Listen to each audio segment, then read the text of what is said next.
100 लोगों का क्राउड एक दूसरी गली से अचानक वहां पे आया। उनके पास शस्त्र थे, उनके पास पेट्रोल था, उनके पास आग लगाने के लिए भी चीजें अवेलेबल थी, लाठियां थी। एक के पास वो कुल्हाड़ी थी, वो उसने आगे आके वार किया और मैंने हाथ आगे करने की वजह से यहाँ पे फिर एक डीप इंजरी भी हुई।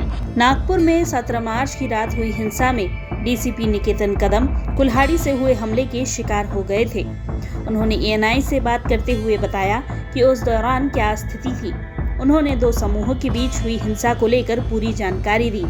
डीसीपी ने क्या कुछ बताया, आइए देखें इस वीडियो में। नागपुर में बड़ी कायदा और सुव्यवस्था की परिस्थिति निर्माण हुई थी। उसमें क्राउड बहुत बड़े पैमाने पे जमा हुआ था। उसके बाद पत्थरबाजी हुई, बहुत सारी गाड़ियों की भी तोड़फोड़ उसमें दिखाई दे रही है। बहुत सारे सीसीटीवी फुटेज भी हमारे पास अवेलेबल है, जिसमें कुछ असामाजिक तत्व हाथ में शस्त्र वगैरह लेके भी घूमते हुए नजर आ रहे हैं। लेकिन कल ये पूरी परिस्थिति नियंत्रण करने के लिए नागपुर शहर के CP sir Ravindra single sir खुद ग्राउंड पे वहां पे अवेलेबल थी। हमारी डिफरेंट टीम्स भी थी वहां पे। लेकिन जिस तरह से पत्थरबाजी हर दिशा से हो रही थी, उसमें अपने कुछ अधिकारी, कुछ अमलदार इंजर्ड भी हुए हैं और ये भी घटना वैसे ही हुई है। एक्चुअली एक एग्जैक्ट क्या हुआ था, आप तब क्या कर रहे थे, कहाँ थे, कितने बजे का समय था? ये 10-10:30 बजे के करीब का समय होगा। हम वहाँ पे बहुत नैरो लेन्स है, लेन्स के अंदर जब जा रहे थे तो वो हमारी एक टीम एक घर में कुछ सस्पेक्टेड लोग थे कि जो स्टोन पेल्टिंग करके छुपे हुए थे, वहां पे जाके चेक कर रही थी और उतने में एक 100 लोगों का क्राउड एक दूसरी गली से अचानक वहां पे आया। उनके पास शस्त्र थे, उनके पास पेट्रोल था, उनके पास आग लगाने के लिए भी चीजें अवेलेबल थी, लाठियां थी। तो मेरी टीम अंदर थी, तो मेरा पहले नेचुरल रिस्पांस यही था कि इनको यहीं पे रोका जाए या फिर पीछे ढकेला जाए, नहीं तो फिर आगे कुछ भी हो सकता था। तो मैंने उसी प्रकार से आगे जाके इनको जोर जोर से चिल्ला के रोकने का प्रयास भी किया।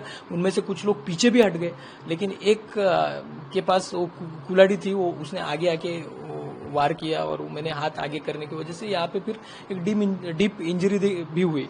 लेकिन थैंकफुली कि हमारी टीम में से किसी को कुछ हुआ नहीं, सब लोग वहां से सेफली बाहर निकल आए।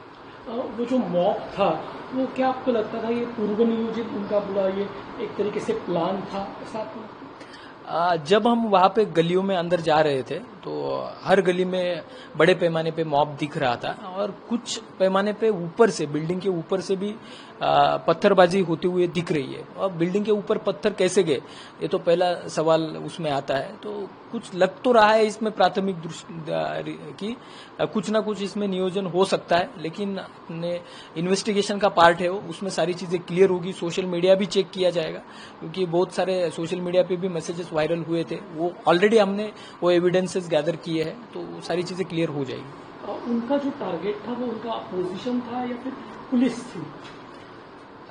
तो जनरली जब मॉब इकट्ठा होता है तो उनका एक सामने कोई मॉब हो वो टारगेट रहता है। लेकिन कल का जो दिख रहा था उसमें ऐसा लग रहा है कि उनका थोड़ा वैंडलिज्म किया उन्होंने, गाड़ी और तोड़फोड़ की, और उसमें जो असामाजिक तत्व थे वो पुलिस को भी टारगेट कर रहे थे।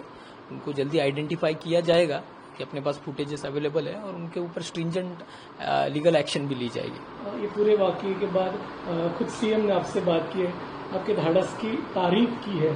सीएम ने क्या कहा आपसे और कैसा महसूस करते हैं? सीएम सर ने कॉल किया था, उन्होंने तबीयत के बारे में भी जानकारी ली और उसके साथ ही उन्होंने पूरे नागपुर पुलिस की प्रशंसा भी की है। उससे डेफिनेटली नागपुर पुलिस का और इन जनरल महाराष्ट्र पुलिस का एक कॉन्फिडेंस बढ़ने में मदद होगी और इसके आगे भी फ्यूचर में हम ऐसे ही करेजियसली काम करते रहेंगे। प्रभातखबर.com, विश्वास वही, रफ्तार नहीं।